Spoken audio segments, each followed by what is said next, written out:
And it's at 10:59 and 50 seconds, so it looks like 10, 9, 8, 7, 6, 5, 4, 3, 2, and 1. And it is 11 o'clock, and we are live with Little Shop of Physics Live.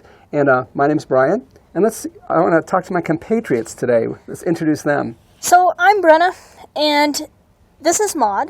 Maud actually had a prior commitment, so she could not be with us today, but we replaced her with our skeleton friend here.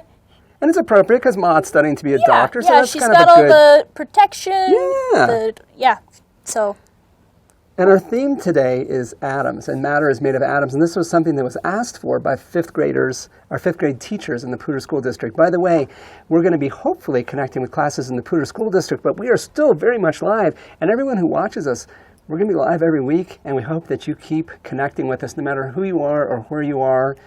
We absolutely want to connect with you. Starting next week, we're going to be doing our shows at 10:30 because of people's scheduling constraints in order that Maud will be able to join us. We're going to move up our shows to 10:30, but we will still be live. We're still Little Shop of Physics. We are still live, and we're going to be live at 10:30 every week.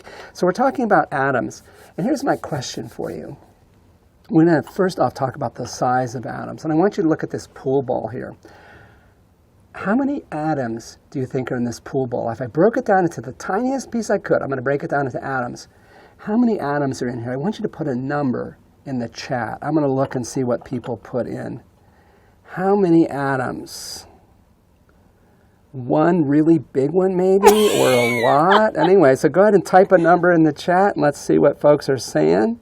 Oh my gosh, Rainbow typed up man, Marley Gebhardt has about nailed it, actually.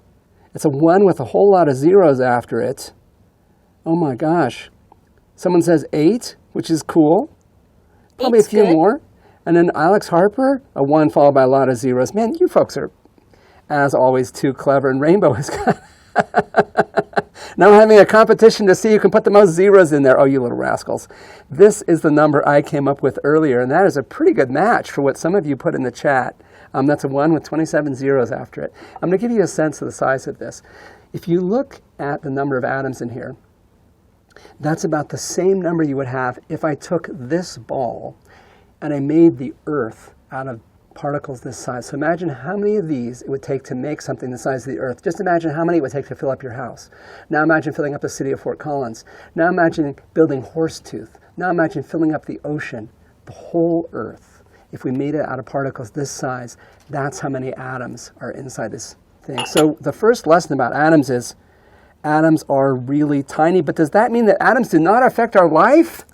No, they affect our life in every single way because we're all made of atoms. So I'm going to start with a pretty simple example here. I have some rocks, and I think these rocks were just collected from around Colorado. You can see they're pretty big, right? And it turns out that smaller rocks are actually just sand. So we're going to look at some sand under a microscope here. Let me get it all prepped and ready. I'm going to put some sand on my little thing here. And this is Poudre River sand. Yes, so this is sand right out of your own backyard. So if I share my screen and I do that, we're going to look at some sand. So I'm going to focus in here on the sand. That's not sand, that's rocks. Well, Brian, sand is rocks. Wait a minute, sand is just little tiny rocks? Yes. Who knew? You can see here that there's lots of these clear rocks, and those are actually quartz. So a lot of the sand in the Poudre River is quartz. And you can find quartz almost anywhere, even in your own backyard. Oh my gosh. Kind of awesome. That is awesome. So little quartz crystals. And I think those are really, really hardened so they don't break up as much as other things. That's what Poudre River sand looks like. It's gorgeous. And the amount of atoms in one of these grains of sand is more than the grains of sand on any beach in the whole entire world. Oh my gosh. That is kind of another awesome fact about the size of atoms. And I want to show you something about the way atoms pack together. Now I've got this little thing here. And this is a model of sodium chloride. And sodium chloride, you have sodium atoms and chlorine atoms, and they combine to make what's called sodium chloride. that's just table salt. And when you build it up, I got a sodium, I got a chlorine, I got a sodium, I got a chlorine, and they pack like a little tiny cube. So if I took 27 sodium chlorine atoms and made a little crystal of sodium chloride, it looks like this. It looks like a cube. But if I keep stacking on more sodiums and more chlorines, the cubical structure stays with us because it's the form of the atoms that determines that cubical shape and how they interact with each other. So if I keep piling up more and more crystals, I end up with... You end up with salt, which is actually a cube shape, just like Brian was talking about, because there's no other way that the atoms can be organized. So what I'm going to do is I'm going to take some salt here out of my little salt shaker, and I'm going to shake it onto my background, and then we're going to look at it with our microscope. So let me go ahead and share my screen. And this is just a real cheap USB microscope. Look at that, anybody you can get. see And the that's little salt. cubes. What? It's cubes. They're all little cubes. And so salt's little cubes because of the way the atoms pack. So I'm seeing in the structure of the crystal, I'm seeing basically something about how the atoms fit together. Yes, and it turns out that most crystals are actually this way. Oh my gosh. And we're going to see more of that later, aren't we? Yes. And while you get ready for that, I'm going to talk about another kind of atom. And I've got another crystal here. And this one, rather than just taking the individual atoms and gluing them together, in this case, they're actually fastened together by springs. And this is worthwhile to be aware of. The bonds between atoms that hold them together work like little springs. They've got kind of a natural place they like to be. And if I stretch it, they pull back. And if I compress it, they push back. And matter is like that. Most solid materials are springy. And if the bonds are strong, it can be springy indeed. And this is something which never fails to amaze me. I'm going to bring this over. This is a steel plate, and it's a really, really heavy steel plate. And I have a steel ball. And it turns out steel is pretty bouncy because the bonds that hold the iron atoms together are really springy. And so steel is actually quite bouncy. So if I take this steel ball and I bounce it on this steel plate, it bounces, keeps on bouncing,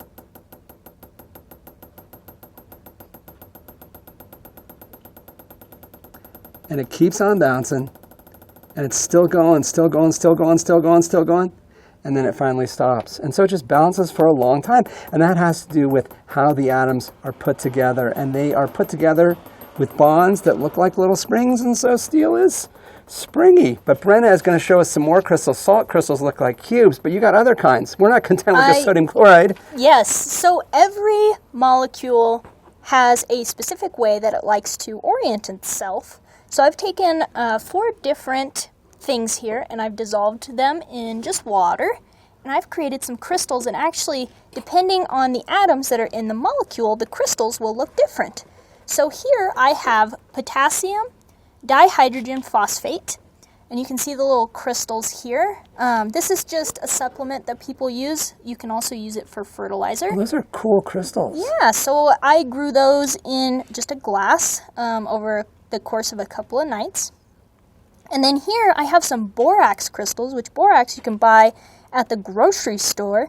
And you can see they're more clustered together. There's like some wads of crystals here, which is kind of awesome. And you just took that and dissolved it in hot water and then just let it sit in the glass, and then the crystals came out. I did. I dissolved it till it couldn't dissolve anymore, and then I just let it sit. And then also, which these two you can definitely try at home because you have both of these things in your kitchen, I did this with salt. And salt, as we saw, forms cubic shapes, but also, when it comes out of solution, it can form some flat, flaky shapes as well. And that's just salt water. Yes, this is just very salty water. That is awesome. You can see some of the cubes and the little rectangles in there, and the little flakes as well. And the structures are based on basically what the atoms like to do. So we're seeing the structure of the atoms in the crystal as a whole. And then you got some sugar too, right? I do. So this, I did not grow this one, but another little shopper basically took really sugary water and she just let it sit for a long time because forming crystals doesn't happen overnight. It takes quite a while. And she formed these really cool sugar crystals. And they're pretty big. Like if I put my finger here, you can see how big they are. But they're really awesome, and it's just the way that the sugar molecules like to be arranged. That is awesome. That is awesome. All right, now we're going to talk about gases. We're going to talk about the different ways that atoms behave in different phases of matter. We're going to start by talking about gases. And I have a question, and I want you to put a number in the chat. This is a balloon filled with air. Here's my question. The individual air molecules are just bouncing around, and they're moving around inside this balloon. How fast are they moving? How fast do you think they're moving? Go ahead and put a number in the chat and tell me what you think. How fast are these guys moving? Someone says 1,000. And give me a unit too, 1,000. And I'm going to assume this person said 1,000. Man, people are putting in some really, really big numbers. Someone put in 1,000,000. The cool girl did. Kai put in 1,000. Someone put in 700 miles per hour. It's pretty fast. Oh my goodness, that's pretty fast. Yeah. That's pretty fast. And I'm thinking these are moving about 1,000 miles per hour. So people that put in 1,000, you got it about right. Definitely faster than an airplane travels. And so these molecules are just whizzing around at really, really high speeds. And that's what gives a gas its particular structure. It's made up of really, really high-speed particles. Here's the thing, though. Inside any balloon with any gas, it's filled up about the same number of atoms. We filled this one up with helium. And helium atoms are smaller than the air molecules significantly, and so they move faster.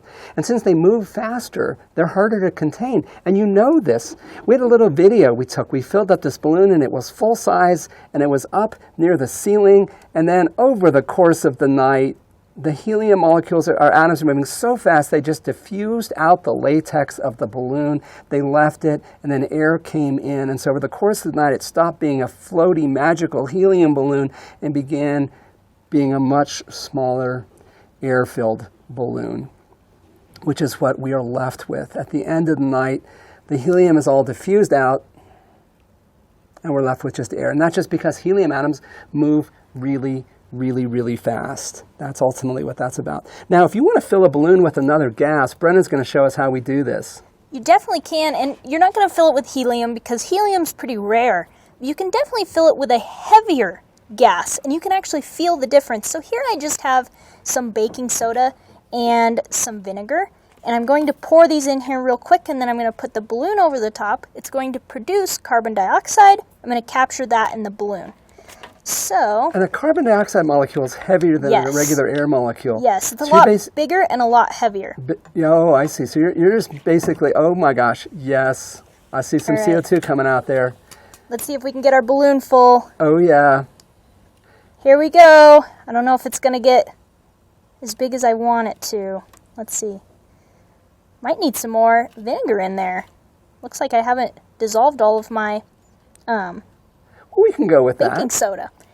So if it made a fun noise, and we're going to do this later in the show as well.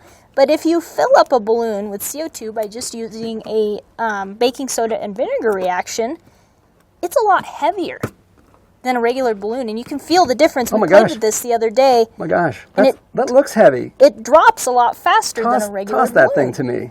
Oh, okay. I want to see how heavy. Over the top. We got it. And here it comes back. Nice job, It's like Brian. filling a ball. So filling up a balloon with CO2 is like playing ball. Yes, and we had one that was way fuller than this, and over the course of the night, CO2 is more soluble in latex than helium is. So all the CO2 left the balloon, and we were left with this tiny air-filled balloon, which isn't that much fun, but we can drop the two, and you can see the CO2 balloon drops a lot faster. And if you want to make an even heavier balloon, there are heavier gases. And this is a gas that's made of really, really big molecules. And so the individual molecules are pretty massive. And so we end up with a really, really heavy balloon. This is my lead balloon here. Whoa, geez. Oh. It's like playing with a ball as opposed to playing. It is heavy. That is a heavy. Oh, no! No! Oh, no, here it comes. But it definitely feels more like playing with the ball. So my advice is take a balloon, fill it up with carbon dioxide, and it plays like a ball. So there's our heavy balloon. Here's a regular lightweight balloon, and that's that's just not happening. There you go. Our lightweight balloon, much slower. Oh, man. Oh, yeah. Yeah. No, the heavy balloon. The lead balloon is where it's at, man. Now, the next thing we're going to do is we're going to talk about liquids and how things work in liquids. And in liquids, the molecules are free to move around, kind of. Yes, it depends on the liquid. So you guys have probably all heard of Oobleck, or just cornstarch in water. So I'm going to make some right now. I'm going to take my cornstarch, I'm going to put it in here. And I'm going to add little bits of water. And I did not grab myself a spoon, so I guess I'll use my finger. That was smart of me. Let's see. We can make some. This feels great. Thanks, Adam. Here comes the spoon. All right. Let's see. Here, we can make some. And turns out that the reason Oobleck is so cool is because the molecules that it contains. So the molecules of cornstarch, they kind of grip onto each other. And if you give them enough time, they can slide past each other. But when you do it really fast, they can't. And so they act like a solid. And let's see here if I can, yeah, I think I've made some, potentially. It's still a little goopy, guys. I need Emma for this. She's the pro Oobleck maker. All right, and while Brenna is mixing that up, I'm going to do a quick demonstration. And the molecules in the cornstarch, there's really long chain molecules, and as Brenna said, if they move past each other slowly, that works, but past each other quickly, they don't. And we were looking at an analogy for this, and we said, how about combing your hair or brushing your hair? Because if I brush my hair slowly, the brush goes through my hair. Awesome. And I grew it long just for this episode. I've been doing this for like 3 years of preparation. That's the kind of time commitment we have in Little Shop of Physics. But if I try to go quickly, man, like that gets stuck. That's hurty. I have to just go nice and slow and easy, and then the brush moves. And it's the same with the molecules. When they go slowly, they can move. When they go quickly, they don't. So Brenna. Well, my Oobleck, I do not have enough cornstarch and we ran out, but I have a great demo to kind of elaborate on what Brian is saying. If I can, see, Maud did this and she didn't show me. You know what we might do? Let's move on to our next thing, if that's cool. Yeah, no, that's fine. And you guys know what cornstarch, you know how the cornstarch and water works. And when you get it the right consistency, if you go slowly, it looks like a liquid. If you go quickly, it looks like a solid. And we can make different kinds of goo that work this way. And here's some we made yesterday. And this we made with Elmer's glue. And we made this very kind of like goopy stuff. We took the molecules in the glue, and if you combine them with just a little bit of borax, you make this kind of interesting goo where you can stretch it. You can stretch it, but if I pull hard, it actually snaps. So it looks like a solid or looks like a liquid, depending upon how quickly you tug on it. Now, glue is made of these really, really long chain molecules. And we did a little thing yesterday where we took some glue, we put it in a beaker, and we shone a laser on it. We shone a laser on it, and then we did a close-up of the laser shining on the glue. We made a little video of what happens, and this is kind of amazing. So the molecules in the glue are actually moving, and they're moving slowly. So we pointed a laser at the glue, and we looked at it with the camera. Do you see the speckle? You see that pattern dance? The dancing of the pattern is because those individual molecules are actually moving. And if I heat up the glue, they move faster. And there's the hot glue and the cool glue. And look at the molecules are moving faster when it's hot. But if I took that glue and I added borax to it, it turns into goo. And the molecules don't move. They just sit there. Look at the difference between the glue and the goo. And that is kind of a remarkable difference between those. And what we did is we just shone this laser out there, and the speckle that you're seeing is because when the laser reflects when it scatters from the molecules in the glue, it makes this interesting pattern, and as the molecules move, the pattern changes too. And so what you're actually seeing there, you are visualizing the motion of the individual molecules inside the glue, which is kind of amazing.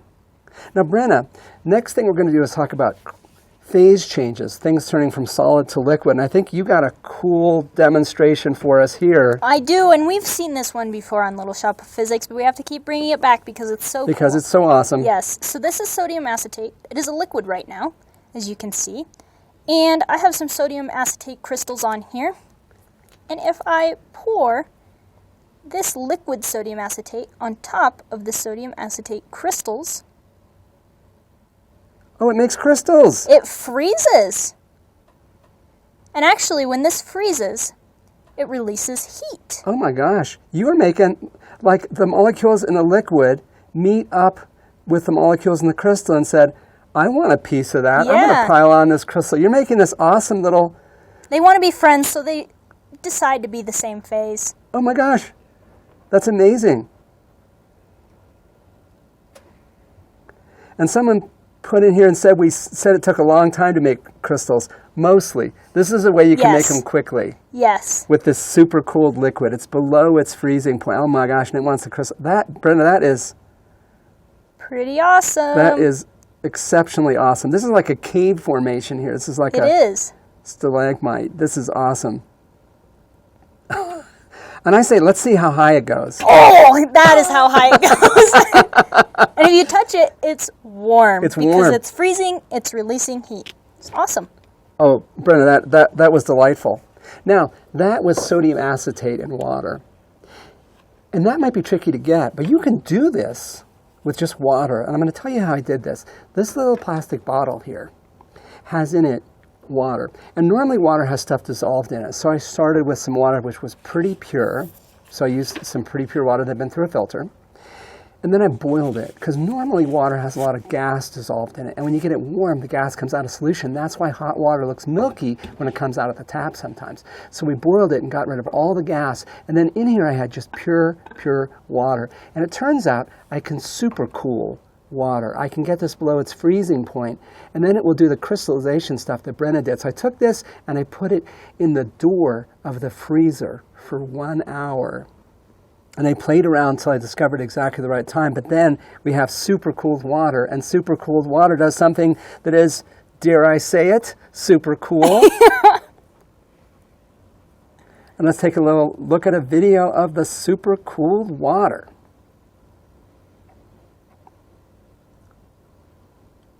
So if you just take that water and just shake it, it crystallizes and turns into ice.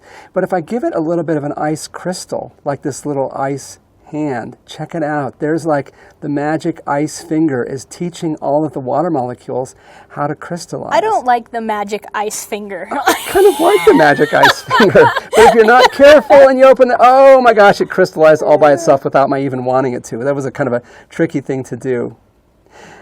Another thing we want to show with phase transitions is this thing right here. And I've got this little funnel behind me. This is a little copper funnel. And if I pour liquid nitrogen in it, if you take air in the room, which is a gas, and I get it cold enough, it'll turn into a liquid.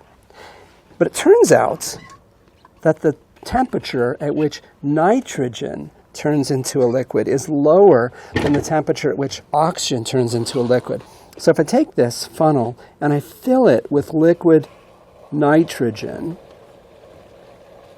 you can see the sides of the funnel are going to start to look frosty, and then they start to look a little bit shiny and wet. And actually what's going to happen is oxygen in the room is going to collect on the tip, and there's actually little drops. What's coming off there is not stuff that's leaking out of the funnel, it's stuff that's coming out of the room. That is liquid oxygen. We are liquefying oxygen from the room, and if you've got oxygen liquefied, you can do cool things with it. Oxygen as a liquid is very different than oxygen as a gas. And we have a little video of liquid oxygen doing its stuff, and we did two things with it. And one thing you can do with it is it's magnetic. So we have a little cone there. There's no hole in the bottom.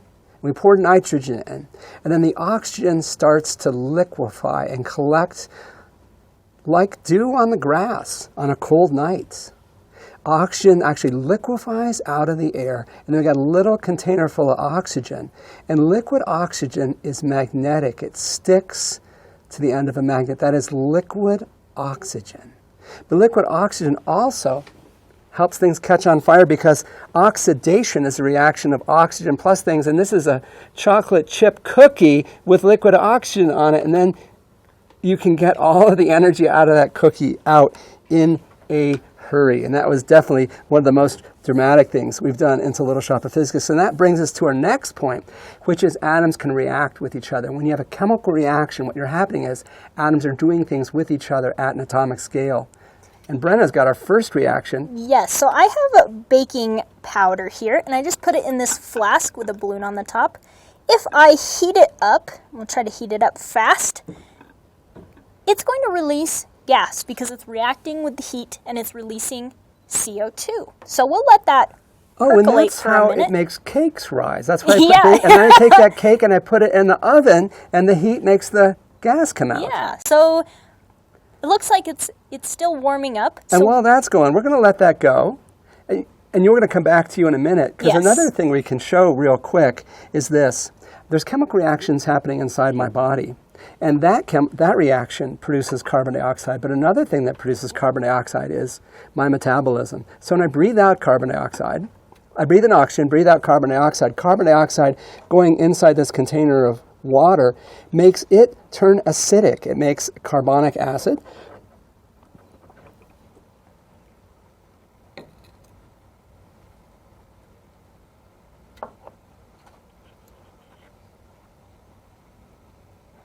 And that causes the color to change. And so we're seeing that's because of a chemical reaction with, like chemical reactions in my body are producing CO2. But we have other chemical reactions that can produce CO2. yes. And we got one with the baking powder. Still, it's working on it. It is. It's getting the there. balloon is starting to inflate a It's little getting bit. there. But we're going to talk about citric acid and baking soda. So these two things are solid right now. If I put them in the flask together,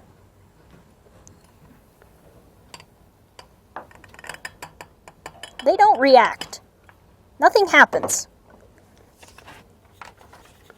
But if I add a liquid, such as water, they become in their liquid form, and they definitely do react, and they produce CO2 gas. And let me see. Oh, I just broke my balloon. Come on, balloon. This balloon. I swear. The balloons and me are not friends today. So it looks like no reaction when I had just the dry chemicals, but you added water, and oh yeah, I think that's enough of a reaction right there, Brenna. I think we made the point. We made the point with that one. There was a lot of reaction because they can't react in the dry form, but once I put them in solution, I've set the molecules free and they can interact with each other, which is awesome. And check it out, we got some CO2 coming off of the baking powder, which is awesome. And we're going to do one more reaction. And it turns out there's a lot of things that combine with oxygen. And we have oxygen in the atmosphere. You breathe oxygen, and it combines with the food you eat to give you energy. Here's a little bit of steel wool inside this little container right here. Okay, a little bit of steel wool. And the steel wool is basically made of iron. Okay, and iron will rust. And rust is just combining with oxygen in the air. And if I get this I can start a little reaction on there where I can make that happen more quickly. And what it's doing is it's rusting. It's just rusting very, very quickly, enough that it actually is giving off palpable heat and little things that look like sparks. Started with steel wool, and then it's oxidized. And that is basically the same as rusting. The only difference between what you just saw and rusting is time. I just made that happen more quickly. If I took that and I left it outside in the weather, it would do the same thing. It would just do it more slowly. And heavens to Betsy, what a great place to finish, because the only difference between those two reactions is time. And our next show is going to be about time. Oh my gosh. Time is super weird and super cool. So. Super weird and super cool. And that is the kind of thing we like in the Little Shop of Physics. Yes, we do. And I want to thank Brenna for stepping up and going, you know, with just the two of us today. That was a lot of work on Brenna's part to make this happen. So yay, Brenna. Yay, Brenna. Yay, Brian. I want to say thank you to Patrick and Adam, as always, behind the scenes for making all of the magic happen. Next week, we're going to do a show on time. I think we should call it It's About Time. What do you think? Yeah, I think that's a good, Next week's that's show, a good name. It's About Time. It's About Time. And we'll see you in 1 week on Little Shop of Physics Live at our new time of 10:30 a.m.